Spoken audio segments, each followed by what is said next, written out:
Hello student, welcome to the online classes of graduation BSc second year. और हम पढ़ रहे हैं इलेक्ट्रॉनिक्स में ये हमारा लेक्चर नंबर 7 है। इलेक्ट्रॉनिक्स में हमने फर्स्ट यूनिट पढ़ रहे हैं सर्किट एनालिसिस, जिसमें सर्किट के बारे में डिस्कस करते हैं कि सर्किट होता क्या है, सर्किट से रिलेटेड अवयव क्या होते हैं और सर्किट में कौन कौन से सोर्स लगते हैं, सर्किट सोर्स के आधार पर क्या वर्क करता है या नहीं करता है, ये हम सब कुछ डिस्कस कर चुके हैं। उसके बाद हम किरचॉफ लॉ डिस्कस कर चुके हैं। किरचॉफ ने 2 नियम देते, करंट लॉ और वोल्टेज लॉ। उसके पश्चात हमने उनका एनालिसिस भी पढ़ा है कि किरचॉफ लॉ का हम उपयोग कैसे करते हैं, उनका परिपथीय विश्लेषण किस प्रकार किया जाता है, या किसी भी सर्किट में करंट लॉ या वोल्टेज लॉ किस प्रकार अपन अप्लाई करते हैं, ये सब देख चुके हैं। अब अपन आगे देखते हैं 4 टर्मिनल नेटवर्क। अपन ने इनिशियल क्लास में पढ़ा था कि 4 टर्मिनल नेटवर्क होता क्या है। 4 टर्मिनल नेटवर्क वो होता है जिसमें 2 इनपुट और 2 आउटपुट हो, या इसको बोल सकते हैं 2 पोर्ट या 4 टर्मिनल नेटवर्क। आज का टॉपिक क्या है हमारा, 4 टर्मिनल या 4 टर्मिनल नेटवर्क, या और बोल सकते हैं अपन 2 पोर्ट नेटवर्क। क्या बोल सकते हैं, 2 पोर्ट नेटवर्क, अर्थात जिसमें 4 टर्मिनल यानी 2 इनपुट एंड 2 आउटपुट प्रेजेंट हो तो वो 4 टर्मिनल नेटवर्क होगा। जैसे अपन देखें एग्जाम्पल के तौर पर, ये अपन ने प्रीवियस क्लास में फर्स्ट क्लास में ही पढ़ा था। ये हमारा क्या है, 4 टर्मिनल नेटवर्क है, जिसमें ये तो क्या हो गए हमारे इनपुट हो गए और ये क्या है हमारे आउटपुट हैं। यानी कि अब इनपुट और आउटपुट अपन को ये दे रखे हैं, 4 टर्मिनल हो गए, तो इसलिए इसको क्या कहते हैं, 4 टर्मिनल नेटवर्क। अब इसमें जो इनपुट और ये आउटपुट हैं ये हमारे कुछ भी हो सकते हैं। जैसे इनको हम बोल सकते हैं ये हमारे मापित पैरामीटर हो सकते हैं। मापित पैरामीटर्स का मतलब है ये हमारी जैसे कैपेसिटेंस हो सकती है, वोल्टेज हो सकती है, या रेजिस्टेंस हो सकता है, या इंडक्टेंस हो सकता है। इस प्रकार के ये हमारे एलिमेंट हो सकते हैं। मतलब इनको अपन बोल सकते हैं ये हमारे क्या हो गए, सर्किट के पैरामीटर्स हो गए। क्या हो गए, सर्किट के पैरामीटर हो गए। और अपन ने बताया था कि यदि VI कर्व ड्रॉ किया जाए, वोल्टेज कर्व ड्रॉ किया जाए, तो वो एक स्ट्रेट लाइन आए, इम्पीडेंस की यदि स्ट्रेट लाइन आए तो उस कंडीशन में वो क्या है रहेंगे, लीनियर इम्पीडेंस रहेंगे। लीनियर इम्पीडेंस प्रोवाइड करेंगे, इसलिए लीनियर इम्पीडेंस रहेंगे। और उनमें जो एलिमेंट होते हैं वो क्या क्या होते हैं, जैसे इंडक्टेंस, रेजिस्टेंस, कैपेसिटेंस, ये हमारे लीनियर इम्पीडेंस है।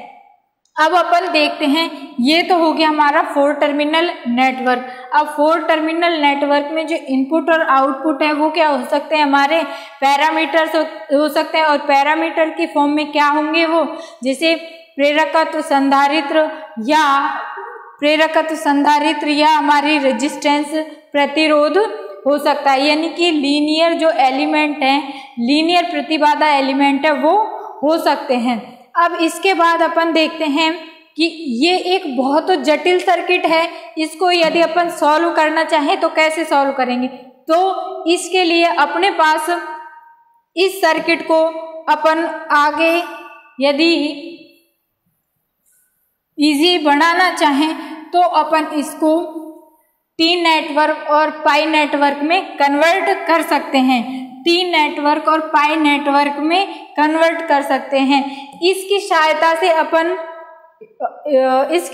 से अपन प्रतिरोध, इंडक्टेंस या अपन इम्पीडेंस का मान बहुत रेयरली निकालते हैं। मतलब बहुत टिपिकल होता है इसके द्वारा मान निकालना। तो इसलिए इस सर्किट को सॉल्व करने के लिए अपन इसको इजी बनाने के लिए अपन पाई नेटवर्क या पाई सेक्शन या टी सेक्शन नेटवर्क में कन्वर्ट कर सकते हैं। यानी इसको तो अपन क्या बोल सकते हैं, कॉम्प्लेक्स सर्किट, क्या बोल सकते हैं इसको, कॉम्प्लेक्स सर्किट। और यदि इसको अपन ने जैसे टी में कन्वर्ट कर दिया, टी नेटवर्क में कन्वर्ट कर दिया, तो इसको सॉल्व करना हमारे लिए बहुत इजी हो जाएगा। इसकी सहायता से अपन जो इम्पीडेंस का मान निकाल सकते हैं वो आसानी से निकाल सकते हैं। इसको बोलेंगे अपन टी सेक्शन सर्किट।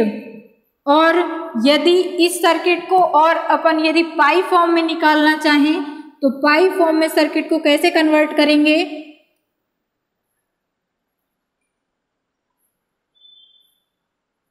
ये हमारा हो गया पाई सेक्शन सर्किट। यानी कि अपन ने ये हो गया ZA ZB और ये हो गया ZC।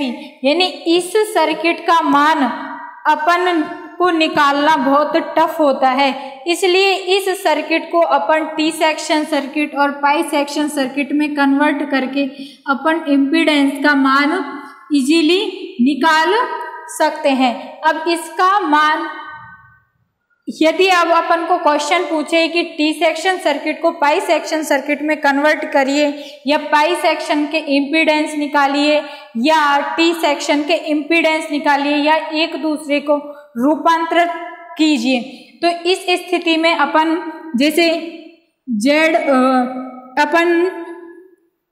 अपन को यदि पाई सेक्शन सर्किट दे रखा है, पाई सेक्शन सर्किट दे रखा है, तो टी सेक्शन के अपन को यदि इम्पीडेंस के मान निकालने हो, पाई सेक्शन सर्किट दे रखा है और टी सेक्शन के मान निकालने हो, तो अपन कैसे निकालेंगे, ZB upon ZA plus ZB plus ZC। दूसरा ये तो Z1 का मान आ गया, कब, जब अपन को पाई सेक्शन दे रखा हो और अपन को टी सेक्शन पूछा हो, तो उस स्थिति में इस प्रकार निकालेंगे ZC upon ZA plus ZB plus ZC। इसी प्रकार Z3 निकालेंगे अपन ZA upon ZA plus ZB plus ZC। ये तो कब है, जब अपन को यदि पाई सेक्शन दे रखा हो और टी सेक्शन निकालना हो। और यदि अपन को टी सेक्शन दे रखा हो और पाई सेक्शन निकालना हो तो किस प्रकार निकालेंगे, तो हम ऐसे निकालेंगे Z2 Z3 Z1 upon Z2। ZB कैसे निकालेंगे, Z1 Z2 Z3 Z1 upon Z3। और ZC कैसे निकालेंगे, Z1 Z2 Z3 Z1 upon Z1।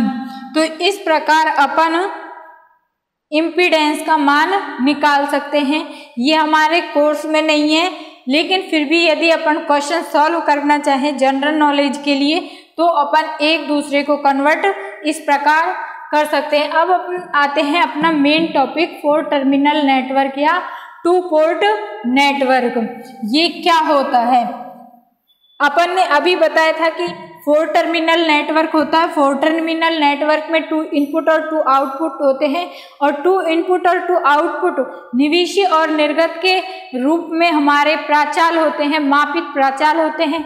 वो मापित प्राचाल क्या होंगे, प्रेरकत्व, संधारित्र या प्रतिरोध, कुछ भी हो सकता है। उन जो प्राचाल है उनका मान किस प्रकार निकालते हैं ये अपन देखेंगे 4 टर्मिनल नेटवर्क या 2 पोर्ट नेटवर्क में। अब प्राचाल कितने प्रकार के होते हैं, अपन को गिवन है प्राचाल 3 प्रकार के होते हैं जो अपन को डिस्कस करने हैं। पहला है हमारा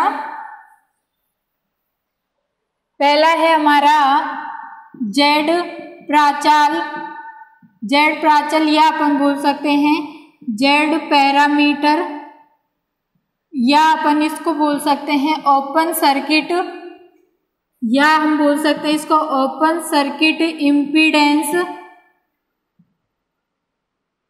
ओपन सर्किट इम्पीडेंस या खुला परिपथ प्रतिबाधा प्राचल, ओपन सर्किट इम्पीडेंस पैरामीटर, या अपन बोल सकते हैं खुला परिपथ प्रतिबाधा प्राचल। ये तो हमारा फर्स्ट हो गया। सेकंड प्राचल होता है हमारा वाई प्राचल, वाई प्राचल या अपन बोल सकते हैं इसको वाई पैरामीटर, वाई पैरामीटर इसको बोलते हैं अपन short circuit admittance, short circuit admittance parameter, short circuit admittance parameter, क्या बोलेंगे इसको शॉर्ट सर्किट एडमिटेंस पैरामीटर, या अपन बोल सकते हैं इसको लघुपतित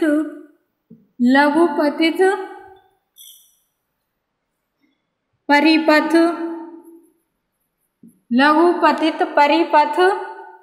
प्राचल, प्रवेश्यता प्राचल। एडमिटेंस को क्या बोलते हैं अपन? प्रवेश्यता प्राचल। थर्ड होता है हमारा एच प्राचल, या अपन इसको बोल सकते हैं एच पैरामीटर, या अपन इसको बोल सकते हैं हाइब्रिड पैरामीटर, या अपन इसको बोल सकते हैं संकर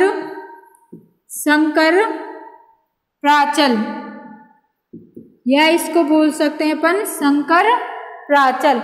यानी कि हमारे 4 टर्मिनल नेटवर्क में जो इनपुट और आउटपुट टर्मिनल होते हैं उनमें इनपुट और आउटपुट में जो प्राचल प्रेजेंट होते हैं वो प्रतिबाधा, प्रवेश्यता या प्रतिरोध, प्रेरकत्व कुछ भी हो सकता है, उनको अपन 3 भागों में डिवाइड करके निकालेंगे, जेड प्राचल, वाई प्राचल और एच प्राचल। तो हम फर्स्ट पढ़ते हैं जेड प्राचल या जेड पैरामीटर। जेड पैरामीटर में हम देखते हैं कि जो करंट है, करंट को अपन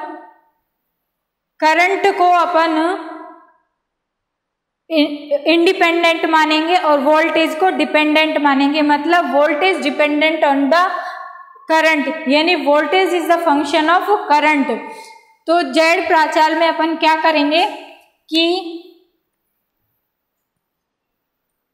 जेड प्राचल में अपन देखते हैं कि करंट एक स्वतंत्र चर है, और जबकि वोल्टेज हमारा स्वतंत्र नहीं है, वो करंट पे डिपेंड करता है। जैसे ये हमारा 4 टर्मिनल नेटवर्क दे रखा है, ये हो गया हमारा 4 टर्मिनल नेटवर्क।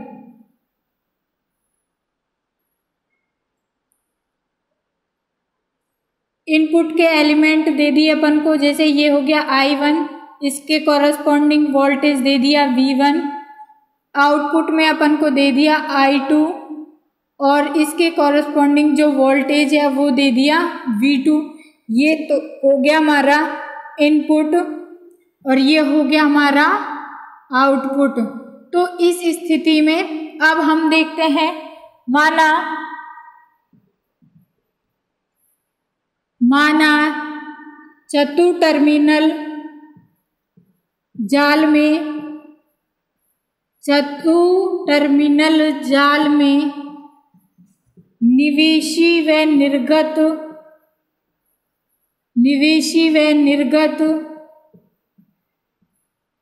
अवयव क्रमशः V1 एंड I1 क्रमशः वोल्टताएं V1 एंड V2 तथा धाराएं I1 एंड I2 हैं।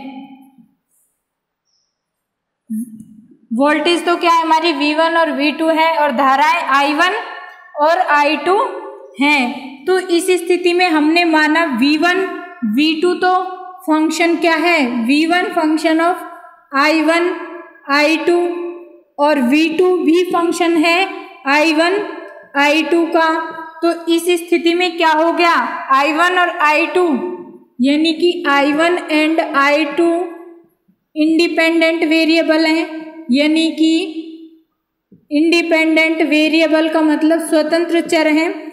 V1 and V2 dependent variable है। डिपेंडेंट वेरिएबल यानी इस पे I1 और I2 पे डिपेंड करते हैं। तो अपन देखते हैं डेल V1, इनका पार्शियल डिफरेंशियल निकालें। तो पार्शियल डिफरेंशियल निकालते हैं तो देखते हैं del V1 upon del I1 DI1 plus partial differential करते हैं del V1 upon del I2 DI2। दूसरा इक्वेशन हो जाएगा डेल V2 बराबर del V2 upon del I1 DI1 plus del V2 upon del I2 DI2। ये हो गया equation number हमारी फर्स्ट हो गई, ये इक्वेशन सेकंड हो गई। अब हमने देखा कि जो हमारे प्रतिबाधा, प्रतिरोध और प्रेरकत्व होते हैं वो हमारे लीनियर इम्पीडेंस होते हैं। क्या होते हैं, लीनियर इम्पीडेंस होते हैं। लीनियर इम्पीडेंस होते हैं तो जो इनका पार्शियल डिफरेंशियल है उसमें चेंज नहीं होता है, वो लगभग कांस्टेंट होते हैं। कांस्टेंट होते हैं इसलिए अपन इन इक्वेशंस को कुछ ऐसे भी लिख सकते हैं सो दैट जो हमारा V1 है उसको लिख सकते हैं अपन Z1 या ZI1 ZRI2। दूसरी इक्वेशन हो जाएगी हमारी ZFI1 प्लस ZOI2। ये हो गई हमारी इक्वेशन नंबर थर्ड, ये हो गई इक्वेशन नंबर फोर्थ। ये किस लिए लिखा, क्योंकि जो हमारी प्रतिबाधाएं हैं वो लीनियर इम्पीडेंस है। अब लीनियर इम्पीडेंस पर पार्शियल डिफरेंस का इतना फर्क नहीं पड़ता है, इतना इफेक्ट नहीं पड़ता है, वो लगभग कांस्टेंट रहती है, इसलिए ये मान कांस्टेंट रहता है। इसलिए अपन इनको अब इस प्रकार भी लिख सकते हैं, यानी V1 equal to ZI1 ZRI2, V2 बराबर ZFI1 प्लस ZOI2। तो अब इस स्थिति में देखते हैं Z1 क्या है हमारा, Z1 या Z11 लिख सकते हैं। Z11 इक्वल टू ZI बराबर लिख सकते हैं अपन V1 अपॉन I1। यदि अपन I2 का मान I2 को 0 कर दें, इस इक्वेशन में देखो I2 को 0 कर दें तो अपना क्या आ जाएगा, V1 इक्वल टू ZI1 यानी ZI equal to V1 upon I1। तो ZI equal to V1 upon I1 अतः जबकि क्या I2 इक्वल टू 0 हो। अब एक चीज और, यदि सर्किट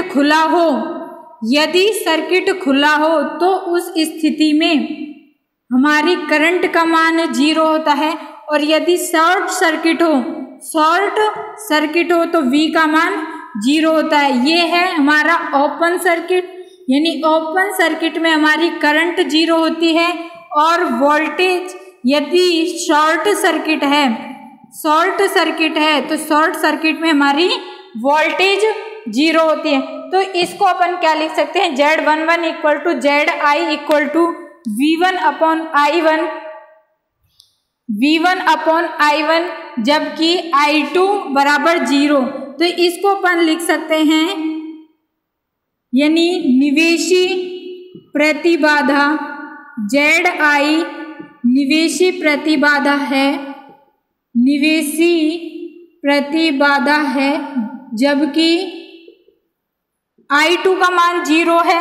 अब I2 का मान 0 है यानी सर्किट खुला हुआ है। अब I2 यानी I2 कहाँ पर है, आउटपुट पर है, तो अपन क्या लिख सकते हैं, जबकि आउटपुट यानी निर्गत टर्मिनल, जबकि निर्गत टर्मिनल खुला हो, जबकि निर्गत टर्मिनल खुला हो।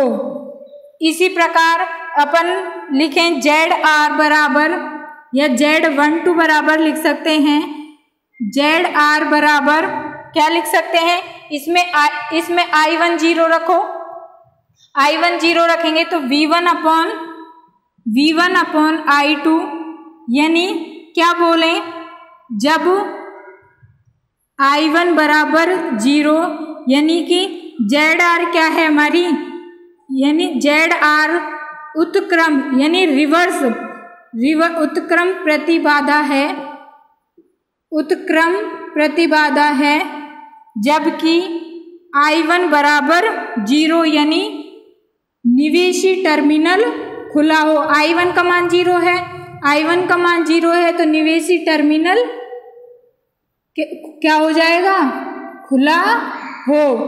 नेक्स्ट अपन देखते हैं Z21 बराबर क्या है हमारा, ZF यानी I2 0 पुट करो तो V2 अपॉन I1, यानी कि जबकि I2 हमारा 0 यानी कि ZF फॉरवर्ड यानी अग्र प्रतिबाधा है, ZF अग्र प्रतिबाधा है, जबकि निर्गत टर्मिनल I2 का मान 0 है, निर्गत टर्मिनल खुला हो, जबकि निर्गत टर्मिनल खुला हो।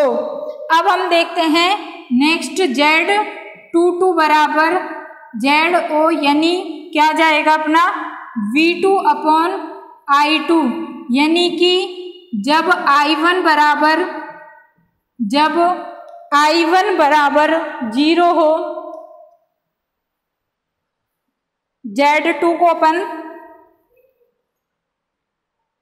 Z2 इधर लिख दे, यानी कि Z2 क्या हो जाएगा हमारा, Z2 निकालो, Z2 बराबर ZO यानी कि V2 अपॉन I2, यानी कि जब I1 बराबर 0 हो, जब I1 बराबर 0 हो तब ZO निर्गत प्रतिबाधा है, निर्गत प्रतिबाधा है, जबकि निवेशी टर्मिनल I1 का मान 0 है, निवेशी टर्मिनल,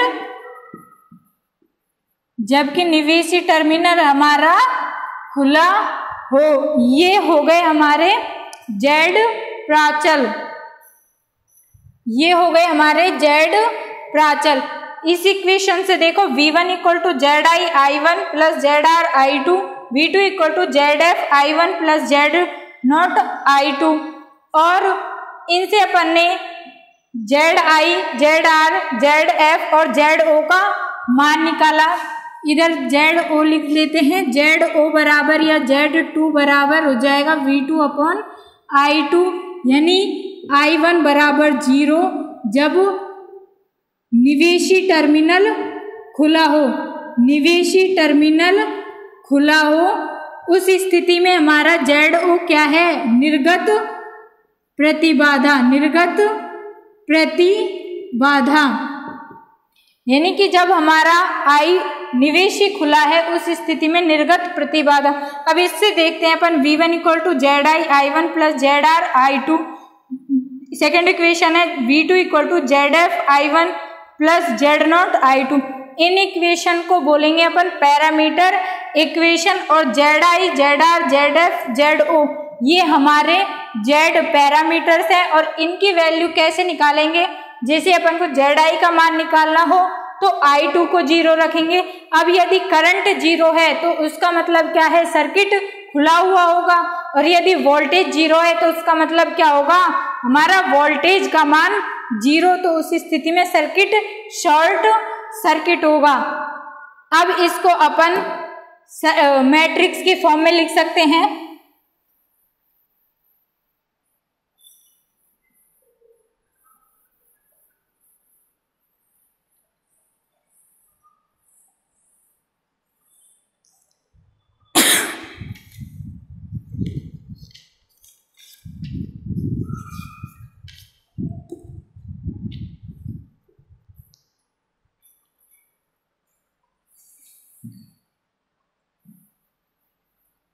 हमारे Z11, Z12, Z21, Z22 हमारे क्या हो गए, Z पैरामीटर हो गए, Z पैरामीटर हो गए, और V1 एंड V2 हमारी जो डिपेंडेंट वेरिएबल हैं, डिपेंडेंट वेरिएबल हैं, और I1 एंड I2 हमारे इंडिपेंडेंट वेरिएबल हैं। क्या है, हमारे इंडिपेंडेंट वेरिएबल है। अब अपन इनको मैट्रिक्स की फॉर्म में लिख सकते हैं। तो मैट्रिक्स की फॉर्म में कैसे लिखेंगे, V1 V2 equal to Z11 Z12 Z21 Z22, और यहाँ आ जाएंगे अपने I1 I2।